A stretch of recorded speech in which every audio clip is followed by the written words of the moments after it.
কর্মরত থাকি, সেখানেও কিন্তু আমাদের এরকম অনেক ধরনের রিসার্চ পেপার বা পাবলিকেশন বা ম্যানুস্ক্রিপ্ট বা জার্নালে আমাদের কন্ট্রিবিউট করতাম। সেক্ষেত্রে আপনারা দেখবেন যে একাডেমিক রাইটিং আর এই ধরনের ইয়ের মধ্যে একটু বেসিক তফাৎ রয়েছে। ওইখানে আপনার কিছু কিছু প্রি রিকুইজিট বা একটা ফর্মেট বা টেমপ্লেট দেওয়া থাকে সেই অনুযায়ী। আর আপনি যখন কোনো ম্যানুস্ক্রিপ্ট বা ফুল ইয়ে দিতে যাবেন তখন কিন্তু এত ফর্মেটিভ বা এত মানে আপনার টেমপ্লেটের যে ডিসক্রিপশন ওইভাবে না দিলেও চলে। সাধারণত অনেক ধরনের পেপার আছে কিন্তু শুধু 4টা সেকশন আছে: ইন্ট্রোডাকশন, ম্যাথোলজি এবং রেজাল্ট, ডিসকাশন এবং কনক্লুশন, রেকমেন্ডেশন। এবং অনেক ক্ষেত্রে দেখা যায় যে ইন্ট্রোডাকশন ব্যাকগ্রাউন্ড পার্টের মধ্যে ইমবেডেড থাকে ওই আপনার সাধারণত দেখা যায় হাইপোথিসিস বা আপনি রিসার্চ কোর্সিং বা আপনার অবজেক্টিভ ইনবিল্ড করা থাকে।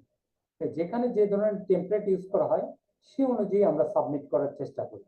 তবে মোটা দাগে এখানে যেভাবে আমরা বলি যে ইন জেনারেল থিঙ্কিং ভাবে আমরা যদি এই ধরনের প্যারামিটার বা এই ধরনের প্রেসক্রাইব গাইডলাইন গুলো যদি আমরা ব্যবহার করি, তাহলে আমরা সুন্দরভাবে একটা ফুল রিসার্চ রিপোর্ট বা একটা রিপোর্ট বা রিসার্চ পেপার ডেভেলপ করতে পারবো।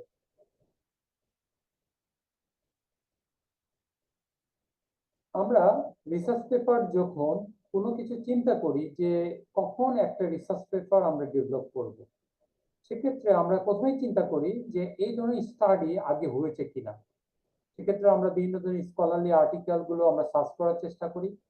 সেক্ষেত্রে আমরা কালকে আমরা দেখেছি যে ম্যান্ডেলি সার্চবার এবং পাবমেড, গুগল স্কলার বা আদার যেগুলো আছে বিভিন্ন সাইটে আমরা ঢোকার চেষ্টা করি এবং দেখা যায় রিসার্চ গেটেও আমরা পাওয়ার চেষ্টা করি। সেক্ষেত্রে সেগুলো আমরা ডাউনলোড করি, যেগুলো ফ্রি জার্নাল বা ফ্রি আর্টিকেল গুলো রয়েছে, যেগুলো আমরা স্টাডি করে গুরুত্বপূর্ণ লাইনগুলো পিক করার চেষ্টা করি।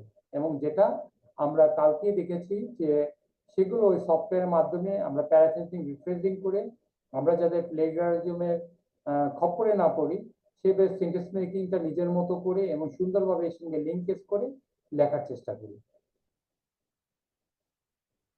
আমরা পরবর্তী